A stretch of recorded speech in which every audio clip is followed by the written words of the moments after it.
We're starting a new series called Radical. There's a guy by the name of David Platt who wrote a book called Radical, and it's pretty sweet. It's a pretty sweet book. And I like his graphics, so I kind of snatched the graphics a little bit, and then I dove into the actual book, and it's one of those transformational books.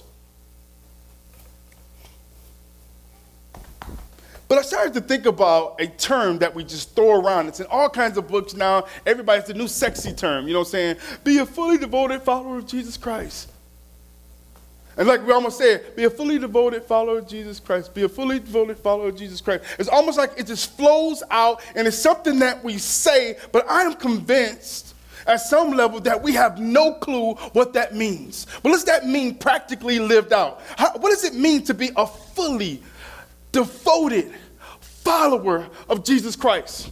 What does that mean day in and day out? And not just some t-shirt slogan, but really something that we live out practically in our lives. People around us, we're so fully devoted to Christ that people around us, we are personally impacted, our families are impacted, and our communities are impacted and transformed by the renewing of their minds. What is that? What is that? That's not some old t-shirt novelty. We're talking about some real craziness called living radical. There's a definition of radical, a working definition that we're going to use throughout the series. It's really simple. It is departing from the usual or normal. Radical. Departing from the usual or the normal. You with me? Right, okay? We often say things like, go hard for Jesus, and we chant songs about it. Go hard and go hard and do that, and we really mean it. We want to, and we get all pumped up. I heard the story about the guys in the locker room, and it's like, you know what I'm saying, everybody's in a circle, bouncing around like this, and the locker room's like, and everybody's going, and it gets louder, and everybody's going, like the dogs out. No, everybody's going like this, right? Everybody going back and forth. And they say you can hear it, or you can hear them before the game just started, and the doors is moving, and everything, and it rattles, and then the doors flash open, and everybody just sits there like you looking right now. See, it's all of this action. You know what I'm saying? Go hard. I want him. I'm going to get it. I'm going to get it. And then when it's time to go, when it's game time, nothing moves.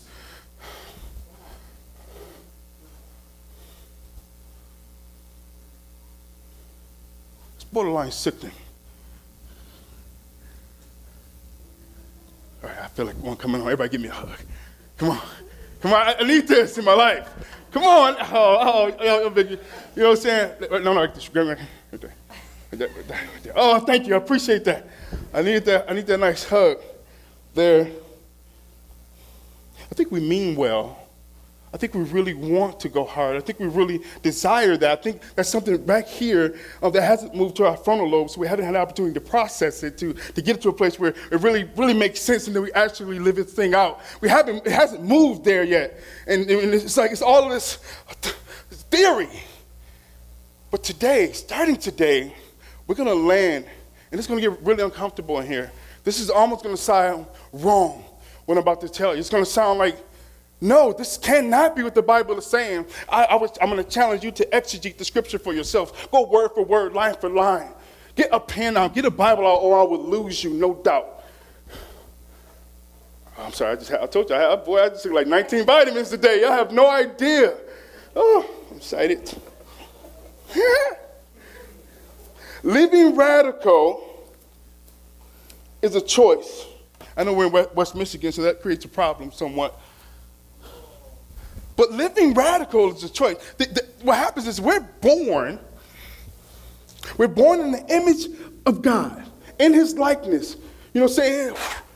Blew the dopeness inside of us. You feel me? Like, this is just, you can see all of this. You know what I'm saying? Like, you know what I mean? Like, just right there. God is in us. He made us this way. And I know Ephesians 2:10 said that he prepared work for us to do in advance. He hooked us up. We're his personal workmanship. I know this. I know these things. However, something happens. Something that's burning on the inside of us, it moves us away from this radical lifestyle, committed soldiers, being fully devoted followers of Jesus Christ, because something happens from our birth into being a child, something happens that separates us from him. Where it's not intrinsic, it's nothing on it's something like it doesn't self-motivate. It's not a self-starting thing on the inside that says, well, live radically for Jesus Christ. But I am convinced of this,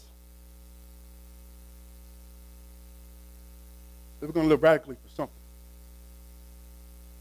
We're not forced, hear me out, we're not forced to live radically for him. But he created us to seek him out. So we're going to look under every single rock and stone. We're going to look under every rock and stone to find something that's not usual and find something that's not normal. We're going to look because that's the way we were created. We were created in his likeness. He's not a normal God. Nothing about him is just like cookie cutter. He created us so that we can seek after something that's completely out the gate. Unfortunately, we find different methods of living out radical. See, you can be radical. You can be a radical Muslim. You can. You can move from just being a normal one who submits to the will of Allah. You can be that Muslim, or just a regular Muslim cat doing your do, and then move into this radical lifestyle of saying, I'm about to move into some stuff. I'm about to start blowing up stuff. I'm about to start killing people all in the name of Allah. You can do that. Move from being just, okay, doing your normal Muslim thing to doing this. You can also move from being a regular Christian or one who has the attributes of Christ to be a radical Christian. You know, move and get 13 wives and have everybody dressed in gray, sipping on Kool-Aid every once in a while, you feel me? And like, you know, and just have this whole sea and say, you know, we're gonna sanctify ourselves and set ourselves apart, and we don't want to be a part of the world, so we're gonna do our own thing. You can be radical doing those things. You can be radical. You can be a radical hustler on the block. You can fully devote yourself. You can be a fully devoted follower of the hood. You can be a radical businessman.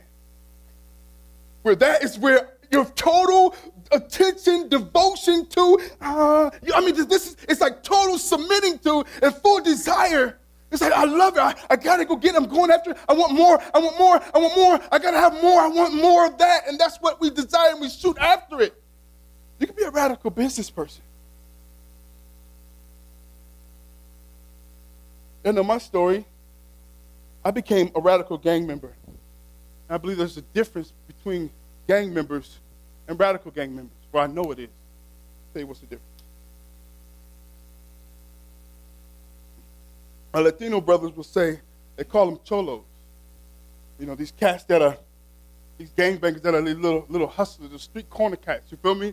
Yeah, little kids, the street corner cats, them little pawns, you know what I'm saying? Them little cats that you just send out there, hey man, I want you to run this gun, run up the street. You know what I'm saying? And, yeah, you know, so you think you're doing something, but you're really my pawn. I'm just pimping you, whether you're dude or female. You feel me? You know what I'm saying? Just do what I want you to do. I want you to sell these 20s. You know what I'm saying? Go on the block, you know, go flip that for me real quick. Be doing that. Those are just regulars. No, what I'm talking about, becoming a radical.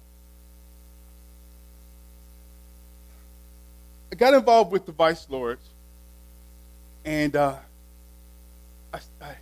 was a normal kid, you know? I was 16 years old, introduced, I was normal. I was a dancer, I was a bit of a fighter, you know what I'm saying? I did that kind of stuff. I was a rapper, you know what I mean? I like rocking mics. I didn't like shooting people. But something happened. My devotion shifted. Because anytime you would go from just being normal, people were out. You say this a lot when we first started. I don't even know what it feels like to wear my hat to the right.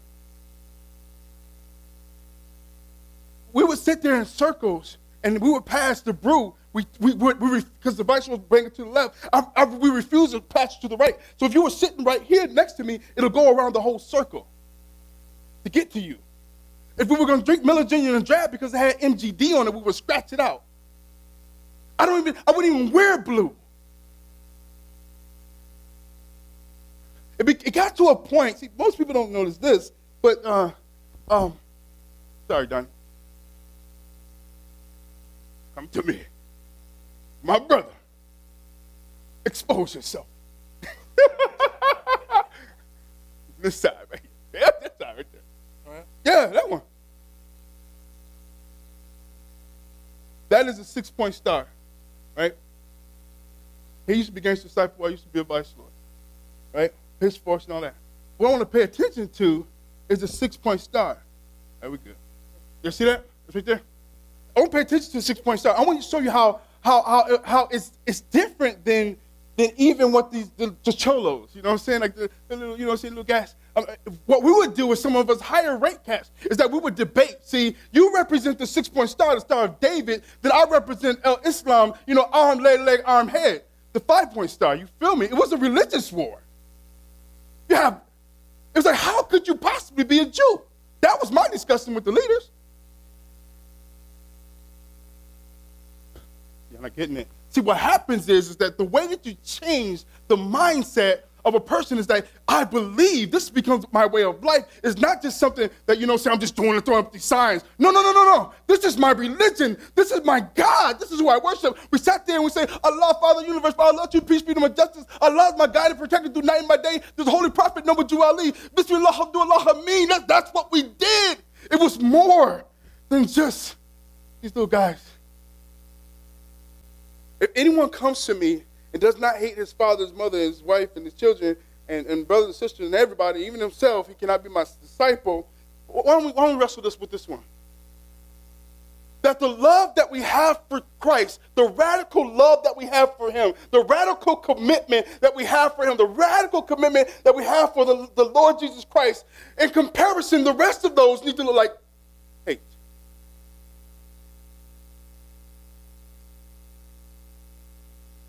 In comparison, because our love is supposed to, in comparison, the love and fully devoted follower of Jesus Christ is supposed to be so intense and so powerful that our children don't come before our love for our children. Sorry, soccer moms. But a lot of, if you'll be real today, if you stop just for a second, they're your Christ. Your job has become your Christ.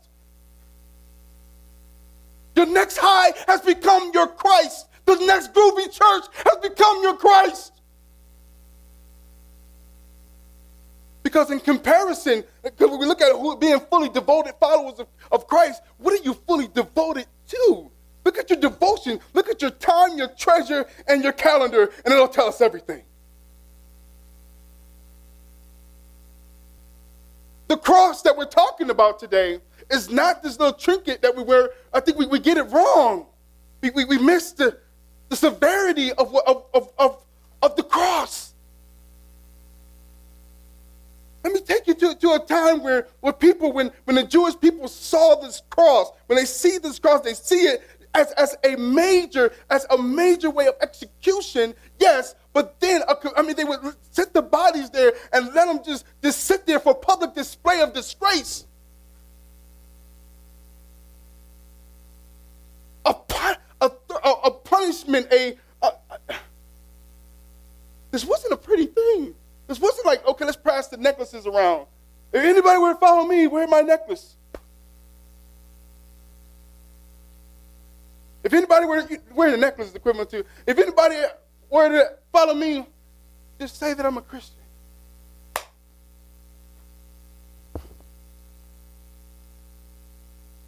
I'm sorry, I'm from the show me state, man. I know it's like if I see a pigeon, I see a pigeon. You know, I'm not going to confuse a pigeon with a squirrel because the attributes are not the same.